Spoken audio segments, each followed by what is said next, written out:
I can't continue marrying a blind woman like you.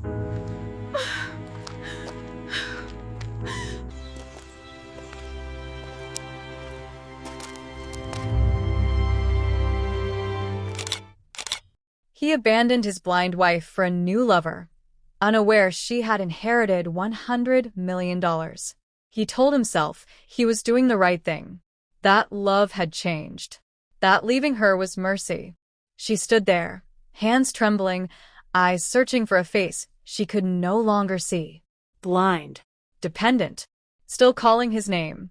The woman who once held him together, now left behind like a burden. He didn't look back. He took his suitcase. He took his promises. And he walked straight into the arms of someone who could see him. What he didn't know, what no one bothered to tell him, was that while he was planning a new life, her name had just been spoken in a quiet room she couldn't enter. An inheritance. $100 million. Signed. Sealed. Irreversible. Now she's not just a blind woman he abandoned. She's a woman with power he never imagined. And he has no idea. The life he walked away from is about to walk back into his world and change everything forever. Ladies and gentlemen, welcome to Ocean of Tales. Kindly watch, comment, and subscribe on this channel. We will be grateful if you help us do this. We will be notifying you when we drop a new video. Don't forget to tell us where you are watching from. Before we move to the main story, if today is your first time of watching our video, please subscribe. Morning light crept through the thin curtains of their Lagos apartment, soft and forgiving, touching the walls like it didn't know what was about to happen. Connell stood near the door with his suitcase upright, fingers gripping the handle as sweat gathered at his temples. The room smelled faintly of antiseptic and cold tea, reminders of hospital visits that never seemed to end. His chest felt tight, not from love, but from the pressure of a decision he'd been rehearsing for weeks. He told himself this was kindness, not escape, but if it was mercy, why did his hands refuse to let go? Footsteps shuffled behind him, slow and unsure, the sound of bare feet feeling for balance on tiled floors. Aisha's hands hovered in the air, searching for edges, for familiarity, for him. Her eyes stared forward, cloudy and unblinking, fixed on nothing, yet somehow heavy with trust. She still believed he was there for her. Connell avoided turning around, afraid that one look at her face would collapse the story he had built in his head. He swallowed hard, convincing himself that staying would destroy them both. But if that was true, why did silence suddenly feel so loud? The ceiling fan hummed above them, cutting through the heat as Connell replayed every excuse he had practiced. He told himself love had changed, that marriage wasn't meant to feel like a hospital ward, that a man wasn't built to live inside constant need. He remembered who he used to be, confident, admired, untouched by weakness, and hated how far he had drifted. Responsibility pressed on him like wet concrete. He called it mercy because calling it fear would break him, but was he really saving her, or saving himself? The door creaked as he pulled it open, letting in the distant sounds of traffic and early Lagos life. Hawkers shouting, engines coughing awake, the city moving forward without pause. He stepped halfway outside, breathing in freedom like fresh air, even as guilt burned his throat. Behind him, Aisha stood still, sensing change the way skin senses rain before it falls. She didn't hear the suitcase lift.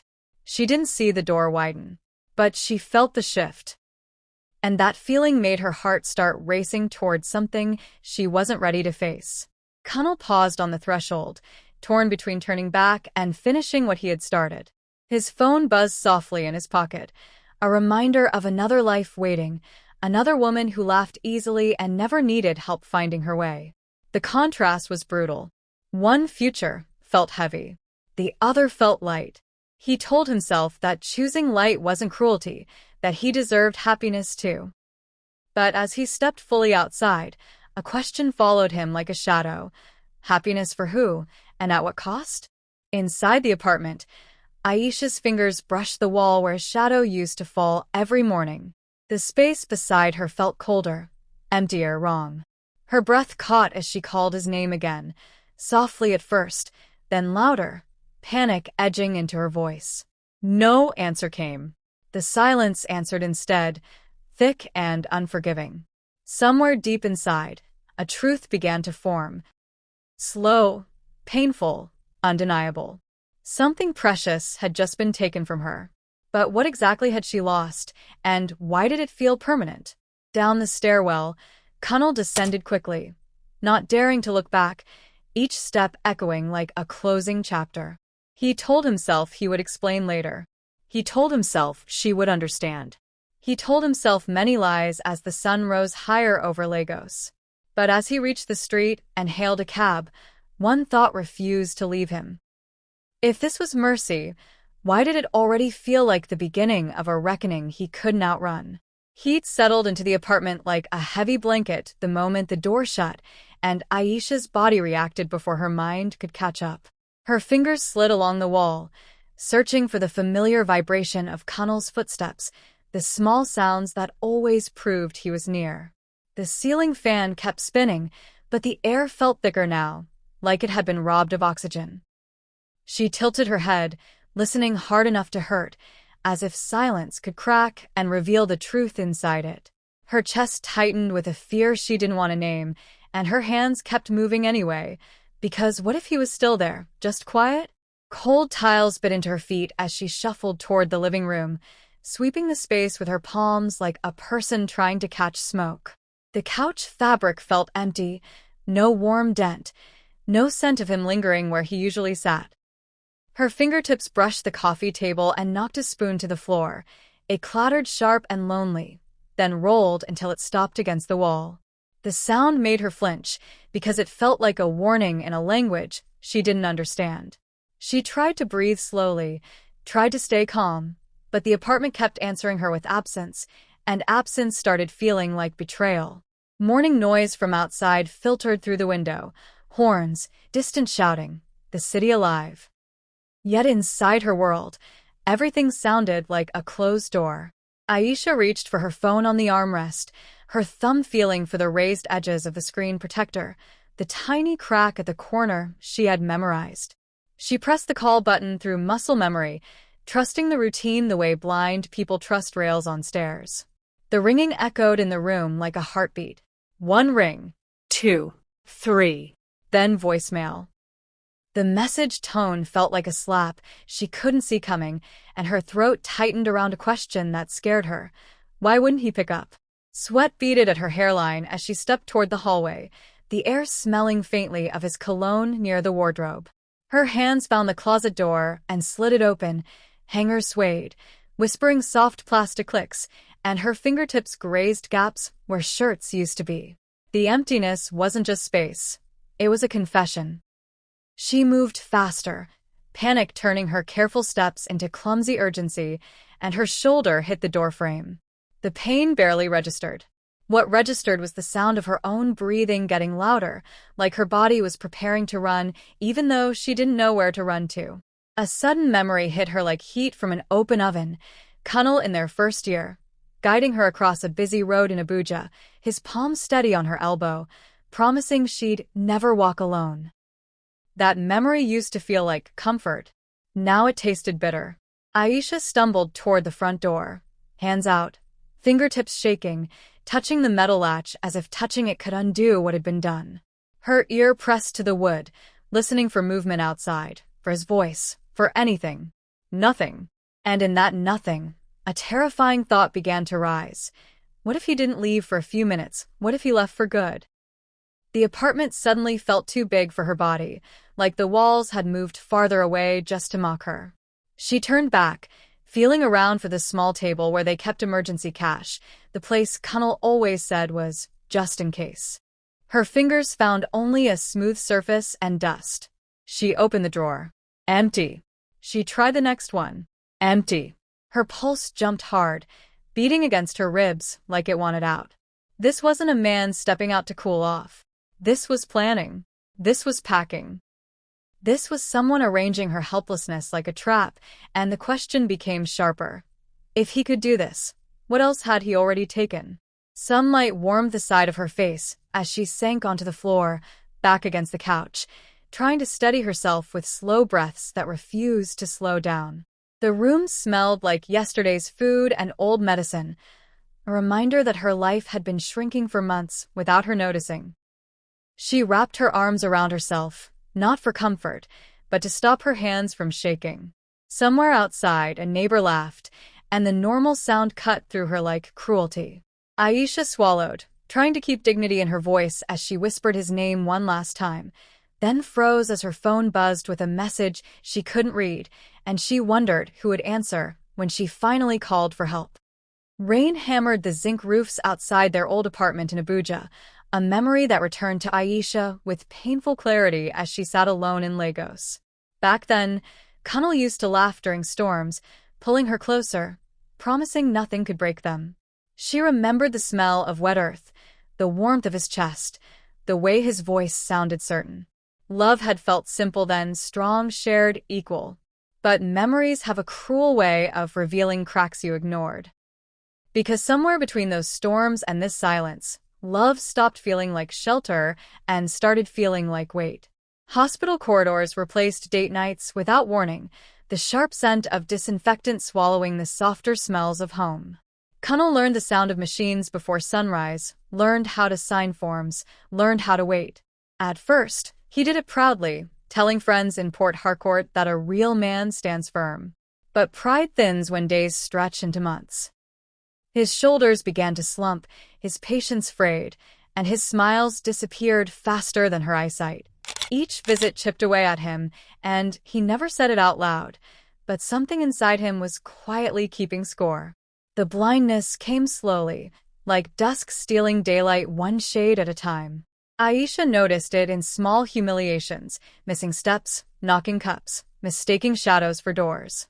Kunal helped at first, guiding her gently, correcting her softly. Then his corrections turned sharp. His sighs came quicker. He stopped holding her elbow and started walking ahead, assuming she'd follow. The shift was subtle, almost invisible, but it changed the air between them. Care became routine. Routine became irritation. And irritation, once fed daily, began to look a lot like resentment. Evenings grew quiet in a way that wasn't peaceful. Kunal sat scrolling his phone, blue light painting his face while Aisha listened to the sounds of him drifting away. He no longer shared his worries. He no longer asked about her fears. Conversations shrank to instructions: where to sit, what to eat, when to sleep. Love turned managerial, stripped of tenderness. Aisha felt herself becoming a task instead of a partner, a responsibility instead of a choice. She sensed the distance growing, but trusted the vows anyway, unaware that trust was the first thing he was learning to live without. Friends stopped visiting as often, uncomfortable with the silence and the sight of weakness. Kunal noticed how people spoke to him differently now, lower voices, sympathetic nods. He hated that look. It made him feel trapped, reduced, seen only through her condition. He began to crave rooms where no one asked how she was doing, where no one reminded him of what he carried home every night. That craving hardened into something dangerous. Because once a man starts seeing love as a cage, escape begins to feel justified, even noble. Aisha sensed the emotional withdrawal before she understood it. His touch disappeared first, then his laughter, then his patience. She tried to compensate, speaking softer, asking less, apologizing more. Each apology cut a small piece from her dignity, but she offered them anyway, hoping to ease his burden. She believed love meant endurance. She believed sacrifice could save them. What she didn't know was that every time she tried to shrink herself to fit his comfort, he grew more convinced that leaving was the only way to breathe again. By the time Kunal told himself love had changed, the decision was already living inside him. He saw her illness not as shared struggle, but as a personal sentence he never agreed to serve. What once felt like purpose now felt like punishment. And in that mental shift, betrayal stopped looking cruel and started looking reasonable. As Aisha sat alone in the apartment, replaying old memories like lifelines, a darker truth hovered just out of reach. Love hadn't become a burden by accident. It had been quietly abandoned long before he ever walked out the door. Neon lights flickered against the glass walls of a quiet lounge in Victoria Island as Connell loosened his tie and exhaled for the first time in weeks. The air smelled like perfume and polished wood, nothing like hospitals or medicine. Music hummed low, confident, alive. Across the table sat a woman whose laughter arrived easily, whose eyes stayed fixed on him like he was something worth admiring.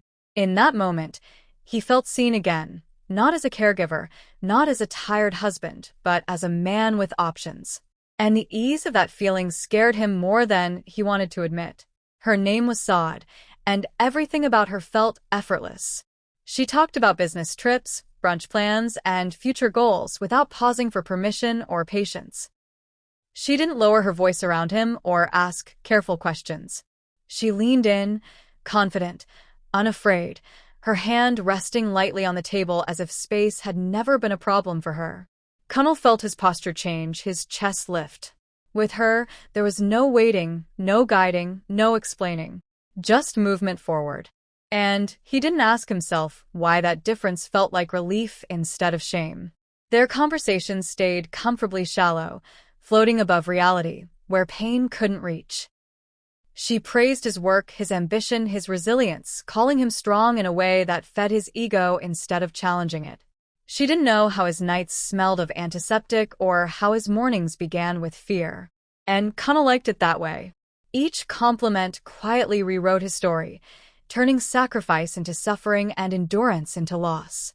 With every meeting, it became easier to imagine a life where he was desired without being needed, and that imagination started to feel dangerously real.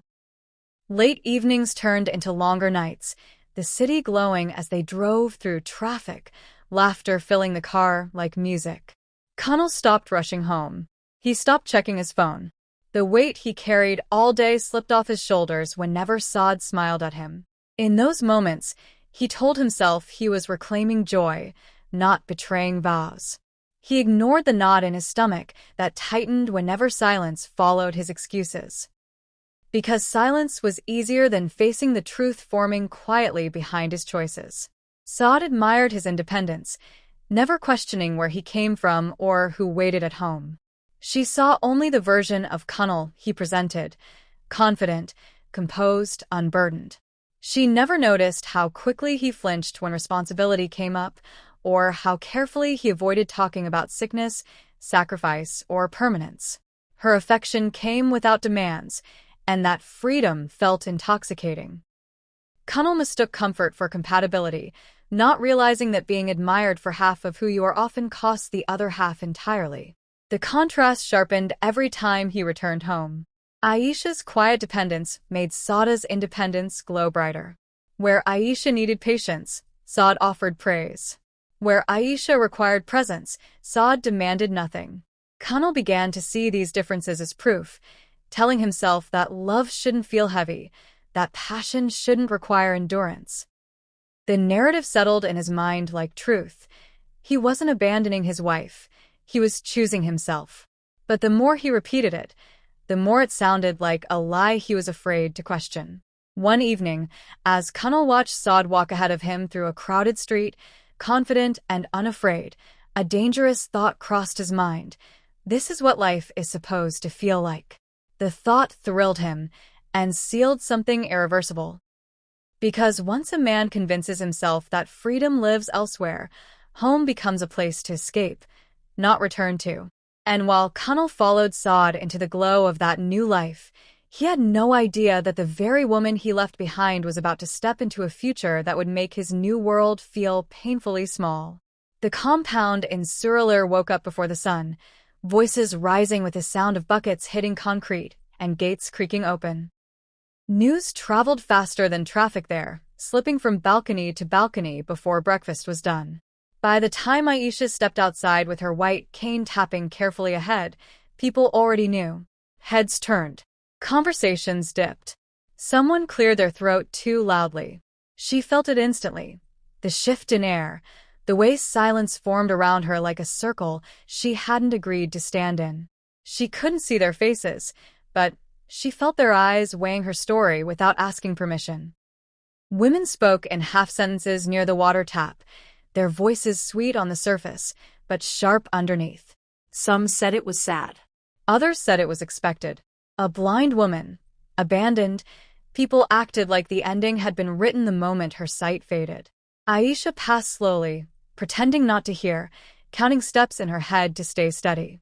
Each word followed her anyway, sticking to her skin like dust. She realized her pain wasn't private anymore. It had become community property, discussed freely, shaped by assumptions she couldn't defend herself against. At the small provisions shop down the street, the shopkeeper hesitated before greeting her, pity softening his voice in a way that made her stomach turn. Someone pressed coins into her hand without asking, mistaking abandonment for begging. The metal felt cold, insulting. Aisha froze, unsure whether to return it or let it fall. In that moment, she understood something cruel. People no longer saw her as a woman who had been loved. They saw her as a story with no future. And stories like that, she knew, were easy to dismiss. Phones buzzed behind closed doors, names whispered over WhatsApp voice notes and late-night calls. Kunnal's decision became entertainment, analyzed and judged by people who had never known their marriage. Some blamed him quietly. Others blamed her loudly. Why didn't she recover faster? Why couldn't she be stronger? Why would a man stay trapped? The questions piled up, none of them meant for answers. Aisha sat alone in her room, listening to the ceiling fan struggle against heat, feeling herself shrink under the weight of opinions she couldn't see coming. Church on Sunday felt heavier than usual. Hymns rose and fell around her, but she caught the pauses, the glances, the careful way people avoided sitting too close. Prayers mentioned endurance, trials, and mysterious plans, all without saying her name. A hand squeezed her shoulder briefly, then pulled away. Aisha bowed her head, unsure whether she was being comforted or inspected. Faith, once a refuge, now felt like another room where her pain was on display. And she wondered how quickly compassion could turn into quiet judgment. By evening, loneliness pressed harder than hunger. The apartment echoed with sounds from neighboring homes, televisions, laughter, arguments, life continuing without her.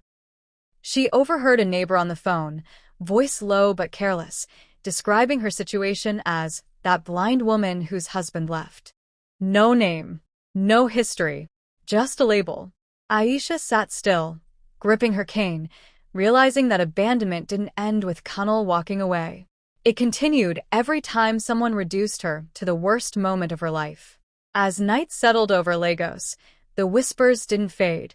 They multiplied in the dark, growing bolder without daylight to restrain them. Aisha lay awake, listening to the city breathe, her mind racing with questions she couldn't silence. Was this who she was now? A conscionare tale? A warning?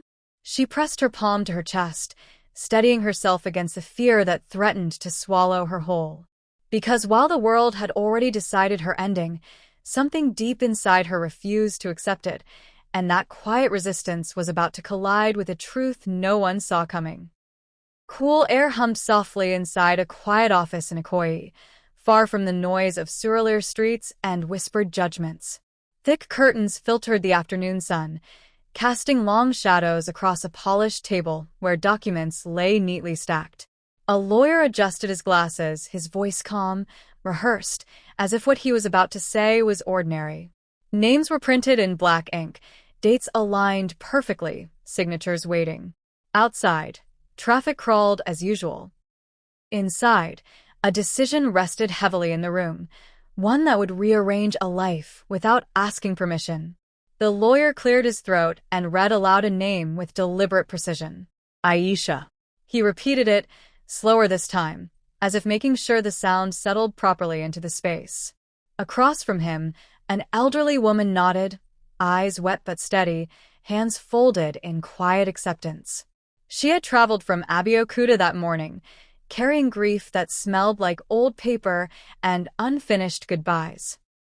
The will had been sealed for years, waiting patiently, waiting for a moment no one had planned.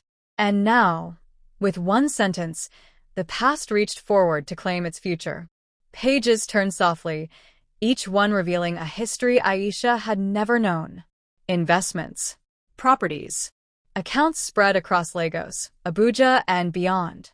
The lawyer spoke of foresight, of protection, of a brother who had planned carefully for a niece the world underestimated. The numbers landed gently in the room, but their weight was enormous. $100 million didn't arrive with fanfare. It arrived with gravity, and the irony hung thick in the air.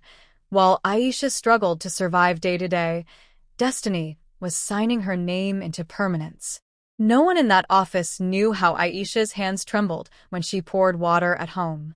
No one pictured her counting steps in her living room or memorizing furniture edges to avoid bruises. Yet the will spoke of strength, of resilience, of trust placed in her long before she needed it. The lawyer paused, letting silence settle, as if even the walls needed time to absorb what had just been unlocked. Outside, a generator coughed to life. Inside, a future quietly shifted direction. The elderly woman signed the final page with careful strokes, her pen pressing firmly into paper as if sealing a promise. She exhaled slowly afterward, shoulders lowering, a burden released at last. This wasn't charity. It was intention. Protection written years ago for a moment like this. The lawyer gathered the documents, already preparing the next steps, the notifications, the processes that would follow. None of it involved drama. None of it required permission. Because some changes arrive without noise, reshaping lives while the world looks away. Across the city, Aisha sat alone, fingers tracing the worn edge of her couch, unaware that her name had just been spoken with authority. She felt only the familiar weight of survival pressing down on her chest. Bills, hunger, loneliness. The future felt narrow, uncertain. She had no way of knowing that rooms she had never entered were working on her behalf, that decisions had been made with her at the center. And that ignorance made the contrast cruel, because destiny was moving faster than her fear. As evening approached, the lawyer locked the file into a cabinet with a soft click, final and irreversible. Outside, the sky darkened over Lagos, streetlights flickering on one by one. Somewhere between those lights and the silent apartment where Aisha waited, a line had been crossed. Her life was no longer suspended between pity and survival. But she wouldn't learn that yet. Not tonight. Because the truth, when it finally reached her, would arrive like a storm, sudden, overwhelming, and impossible to ignore. The knock on the door came in the late afternoon, soft but deliberate, cutting through the stale quiet of the apartment. Aisha stiffened on the couch, heart jumping as she counted the seconds between knocks, trying to place the sound. Visitors had become rare, and surprises usually carried bad news. She rose carefully, cane tapping forward, every step measured. The heat pressed against her skin as she reached the door, fingers brushing the handle with hesitation. Whoever stood outside had come with purpose, and something about that certainty made her chest tighten with fear. Cool air rushed in as the door opened, carrying unfamiliar voices and the faint scent of polished leather and paper. The room filled with movement, chairs shifting, briefcases opening, footsteps that didn't sound like pity. Aisha lowered herself back onto the couch as someone explained who they were, their tone formal, steady, practiced. She listened closely, head tilted, trying to understand why strangers would seek her out now of all times. The words came carefully, like glass placed one piece at a time, and she sensed that whatever they carried wasn't small. When they spoke her name, it sounded different, weighted, official, important. Aisha's fingers curled into the fabric beneath her as unfamiliar terms floated past her ears. Estate, beneficiary, legal transfer. Her mind struggled to catch up, racing ahead and falling behind all at once. Then came the number, spoken clearly, without drama. $100 million. The room seemed to tilt. Sound faded, replaced by a rushing silence that filled her head. She stopped breathing for a moment, not from excitement, but disbelief, because nothing in her life had ever prepared her for that sentence. Her first reaction wasn't joy. It was fear. Fear of misunderstanding. Fear of being mistaken for someone else. fear that hope, once raised, would be taken away just as quickly. She asked for repetition, her voice barely steady. The words came again unchanged. Documents rustled. Pens clicked. The reality pressed closer with every confirmation. Aisha's hands shook as she rested them on her knees, grounding herself in the feel of her own body. If this was true, everything she thought she knew about her future had just been shattered and rebuilt in the same breath. Memories flooded in without warning. Coins pressed into her palm, whispered pity, empty drawers, unanswered calls. Each one collided with the weight of what she was hearing now. The contrast made her stomach twist. This money wouldn't give her sight. It wouldn't erase abandonment. But it did something just as powerful. It removed the constant question of survival. For the first time since Kunal left, Aisha felt space open up around her chest, like a tight knot loosening. She took a deep breath, realizing she had been holding it for far too long. The representatives spoke of timelines, safeguards, advisors who would help her navigate what came next. Their voices were calm, reassuring, built on certainty. They didn't rush her. They didn't pity her. They treated her like someone whose future mattered. That alone felt revolutionary. Aisha nodded slowly, absorbing each word, sensing the shift not just in her circumstances, but in how the world would now approach her. Power, she realized, wasn't loud. It was the quiet confidence of knowing tomorrow was no longer a threat. As they prepared to leave, one of them paused, gently placing a folder within reach of her hands. The weight of it felt symbolic, solid, undeniable. When the door finally closed, the apartment returned to silence, but it was a different kind now. Not empty, not cruel, charged. Aisha sat still, palm resting on the folder, heart pounding as a single thought surfaced and refused to let go. If this was true, then the woman the world had written off was about to rise. And nothing would ever be the same again. Morning arrived with a different weight, the sunlight warming the curtains as if it had permission now. Aisha stood in the center of the living room, barefoot on cool tiles, breathing in slowly while the city stirred awake outside. The folder rested on the table behind her, untouched, yet present like a quiet witness. She lifted her cane and took a step forward, then another, not toward the door, but toward herself. The movement felt deliberate, unfamiliar. Power didn't announce itself with noise.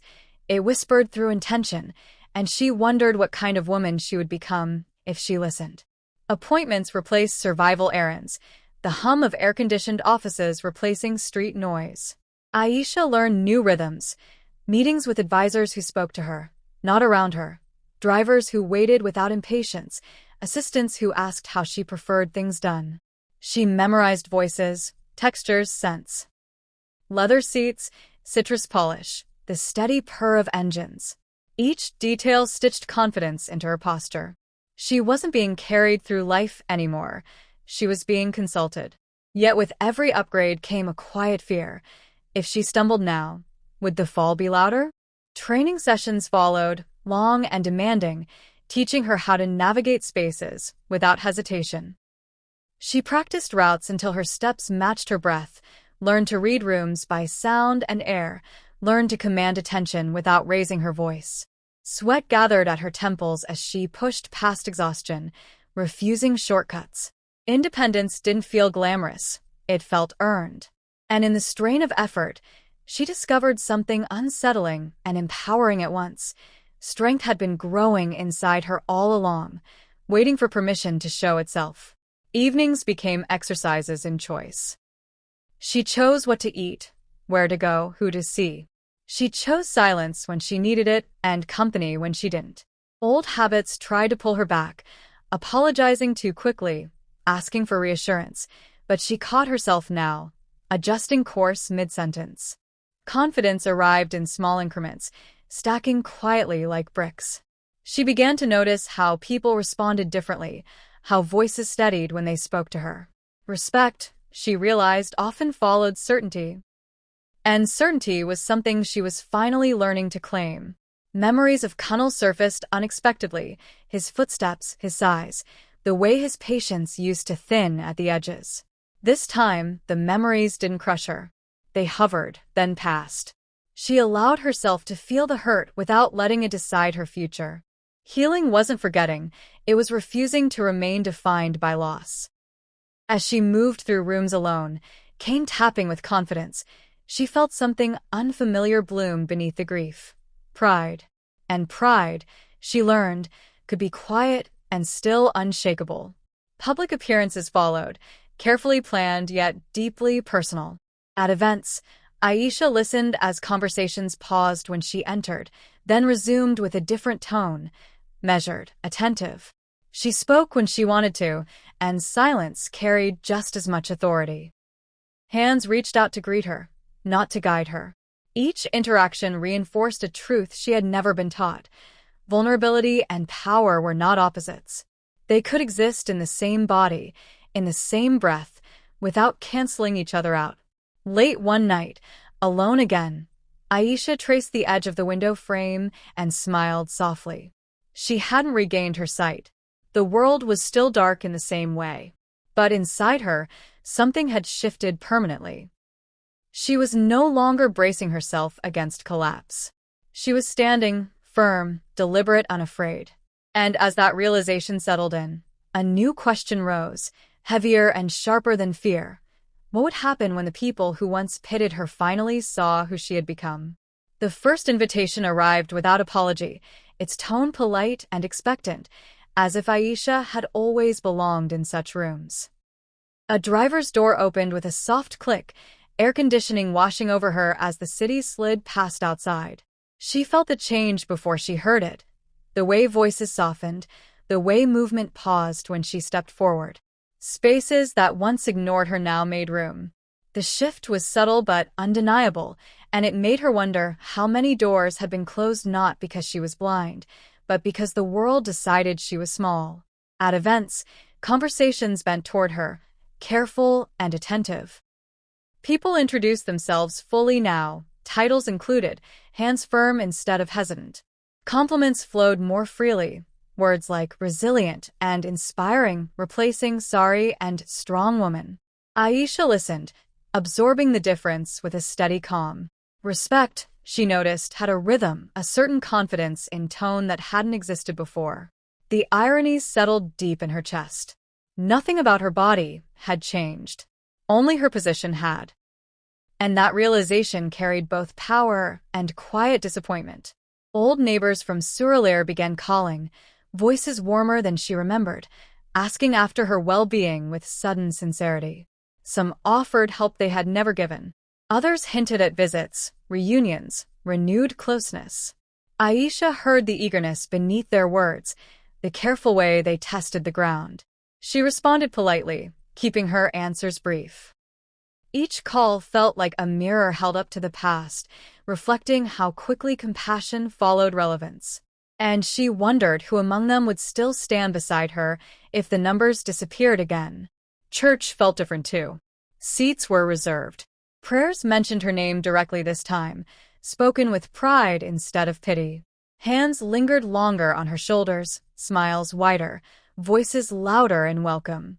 Aisha bowed her head, absorbing the warmth without letting it drown her memory. She remembered the empty space beside her weeks earlier, the careful distance. Faith hadn't changed. People had. And that truth echoed louder than any hymn rising around her. Social circles expanded, introductions stacking on introductions, her calendar filling quickly. Each meeting revealed another layer of admiration, another story of how her strength inspired someone else. Aisha listened, thanked them, stayed grounded. Praise felt lighter when she didn't need it to survive. Still, a quiet tension lived beneath every interaction, the knowledge that admiration often follows power, not principle. She moved carefully, aware that being seen differently didn't mean being understood. Through it all, her name traveled, through offices, homes, conversations she would never hear. It was spoken with respect now, sometimes awe. The same name once whispered with sympathy had been upgraded by circumstance. Aisha felt the weight of that transformation, not as bitterness, but clarity. The world hadn't suddenly become kinder. It had become more honest about its values. And that honesty sharpened her resolve to decide carefully who deserved space in her life. One evening, as she stepped into her car, a familiar voice called her name from across the parking lot, hesitant, uncertain. The sound froze her mid-step, heart beating harder as recognition stirred. Some pasts don't announce themselves loudly. They test the air first. Aisha inhaled slowly, steadying herself. Because if the world had changed how it said her name, the next moment would test whether she had changed how she answered it. The parking lot lights hummed softly as Aisha turned toward the voice, her posture still, controlled, every muscle alert. The air carried a familiar scent. Aftershave she hadn't smelled in months, tied to memories she thought she had folded away. Connell stood a few steps back, not moving closer, as if distance might protect him. His breathing sounded uneven, uncertain. For the first time since he left, he didn't sound confident. He sounded careful. And that single shift told Aisha more than words ever could. Connell's shoes scraped lightly against the concrete as he adjusted his stance, the sound betraying nerves he tried to hide. He looked different, clothes sharper, posture rehearsed, but something in his silence felt smaller. He had practiced this moment, she could tell, imagined it ending with relief. Instead, the space between them stretched, heavy and unresolved. Aisha felt the old instinct rise, the urge to soften the moment, to make things easier. She caught it immediately and let it pass, wondering when he had started needing her more than she needed him. Traffic whooshed by nearby, each passing car punctuating the tension. Connell spoke again, his tone slower now, weighted with regret. He mentioned mistakes, confusion, pressure, words polished smooth by time and reflection. He framed his leaving as loss, not choice. Listening, Aisha noticed what he avoided: responsibility. His remorse hovered around discomfort, not damage. She felt no anger, only clarity. Because apologies sound different when they come from fear of what was lost rather than understanding of what was broken. Aisha shifted her weight, cane steady in her hand, grounding herself in the present. She didn't step back. She didn't step forward. The balance felt symbolic. Connell hesitated, waiting for permission that didn't come. For months, he had controlled the narrative: when to stay, when to leave, when to return.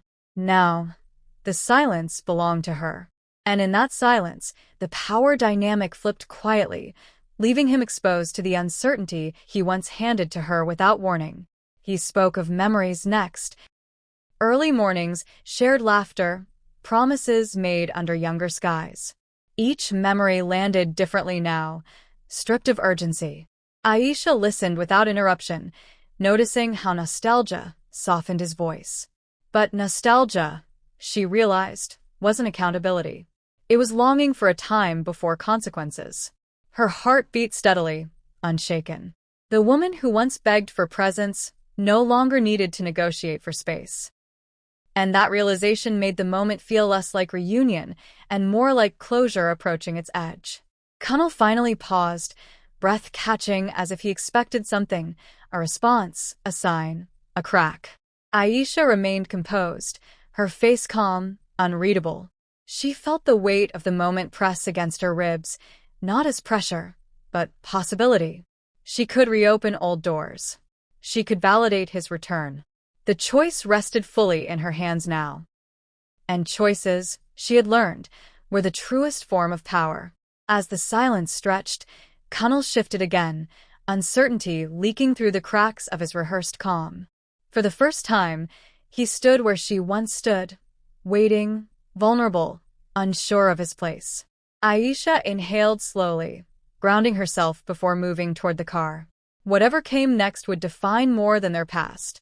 It would reveal whether regret deserved redemption, or whether some returns arrived too late to matter at all.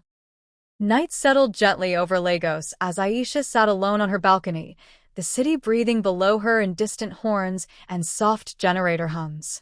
Cool air brushed her skin, carrying the scent of rain that hadn't fallen yet.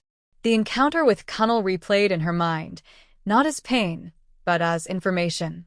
Karma had done its part, positions reversed, power redistributed, but it hadn't answered the deeper questions stirring inside her. Justice felt quieter than she expected, less dramatic. And in that quiet, she wondered what victory really meant when the wound no longer screamed. She wrapped a light shawl around her shoulders, feeling the steady rhythm of her own breath. Revenge had once seemed tempting, a sharp answer to sharp pain. Now it felt heavy, unnecessary. Hurting him wouldn't restore the nights she cried alone or the dignity she lost in whispers. Those things had already been reclaimed elsewhere. The idea surprised her. Strength, she realized, wasn't the urge to strike back. It was the discipline to choose peace when bitterness offered itself so easily. Memories surfaced again, but differently this time. Not the abandonment, but the earlier years, the love that had once been real, the effort that had once existed on both sides. She allowed herself to honor that truth without letting it rewrite the ending. People change, sometimes not for the better. Karma explains outcomes, not intentions. And intentions, she now understood, mattered more than timing or fortune. Inside, her phone buzzed with messages, congratulations, invitations, opportunities stacking one after another. Each notification reminded her how visible she had become. Yet visibility didn't feel like fulfillment. She muted the phone and let silence return, choosing presence over noise. Healing, she was learning, wasn't a performance. It didn't need witnesses. It required honesty with oneself, especially when the world expected spectacle. Aisha stood slowly, cane tapping as she moved back indoors, each step measured, confident. She felt no rush to decide Kunnal's place in her life.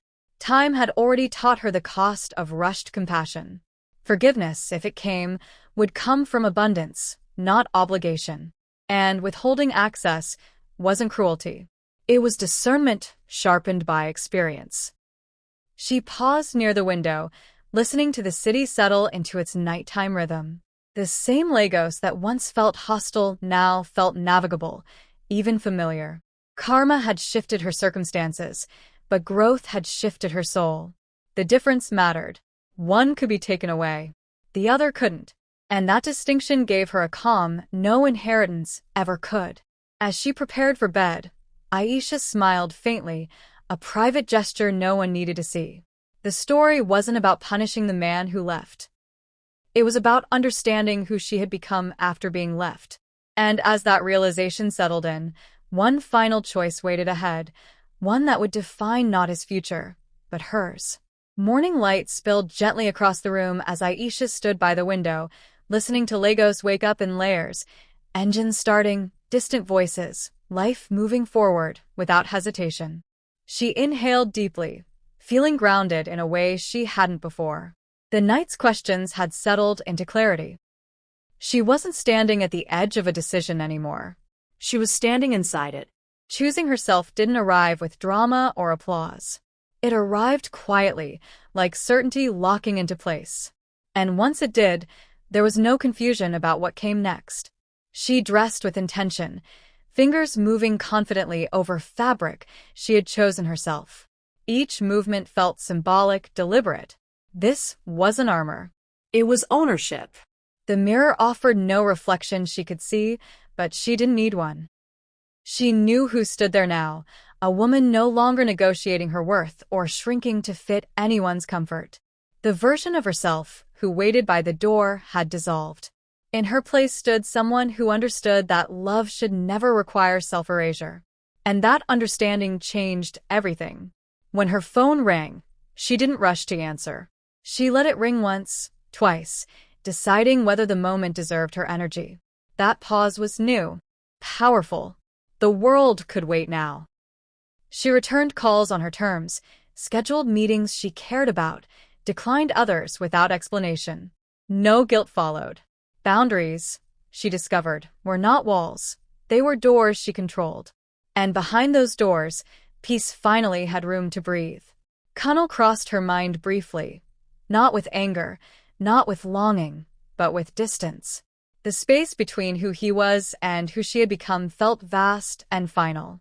Closure didn't require conversation anymore. It lived in her actions, her choices, her refusal to revisit rooms where she had once begged for light. Some chapters, she understood, don't need revising. They need ending. And endings, when chosen freely, can be acts of self-respect. Later that day, she stepped out into the city, cane tapping steadily, posture calm and assured. People moved around her with awareness now, not pity. She navigated crowds with ease, each step reinforcing a truth she had earned the hard way. Survival had taught her endurance, but self-worth taught her direction. She was no longer reacting to life. She was shaping it, and that shift felt irreversible. As evening approached, Aisha returned home to a space that finally felt like sanctuary. The silence inside wasn't empty. It was full of intention. She prepared a simple meal, savoring the sounds, the textures, the calm. This was what peace looked like. Not perfection, not revenge, not validation. Just alignment. And alignment, she realized, was the rarest kind of wealth. Standing in the quiet, Aisha placed a hand over her heart and smiled softly. She had been abandoned, yes, but she had not been broken. She had lost a marriage, not herself. The world might remember her story for the inheritance, the reversal, the karma. But she would remember it for something else entirely. The moment she chose herself and closed the door, not to punish anyone outside, but to protect the woman she had fought so hard to become.